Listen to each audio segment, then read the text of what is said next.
Iya, jadi kalau kita lihat ya penjelasan para ulama, intinya kita bertaubat ini kan paling tidak ya kata para ulama, salah satunya adalah Muhammad Shalih Al Utsaimin rahimahullah, ada enam yang perlu kita ingat. Yang pertama niatnya. Baik. Ya, yang kedua adalah kita itu an-nadamah, ada penyesalan tentunya. Yang ketiga adalah kita al-azm, ya, bersungguh-sungguh tidak melakukannya. Yang keempat adalah al-ikhlaq, kita berhenti di situ langsung.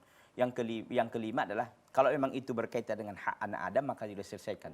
Yang keenam waktunya harus diperhatikan, jangan sampai terbit matahari dari barat atau napas sampai di kerongkongan. Itu kalau itu sudah terpenuhi semuanya, sudah ikhlas, sudah punya tekad sungguh-sungguh, sudah berhenti dari maksiatnya, dan kalau itu anak Adam sudah diselesaikan, sudah tidak cukup, tidak perlu lagi ada istilahnya tadi itu ada zikir dan sebagainya. Yang intinya diperbanyak istighfar. Itu yang ada, memperbanyak istighfar ya atas dosa-dosa yang dilakukan. Karena dalam riwayat Muslim Rasulullah SAW mengatakan, Ayyuhal mu'minun tubu ilallah fa inni atubu ilallah mi'ata marrah. Wahai orang-orang yang beriman, bertobatlah kalian kepada Allah. Sungguhnya aku bertobat kepada Allah 100 kali. Itu Nabi.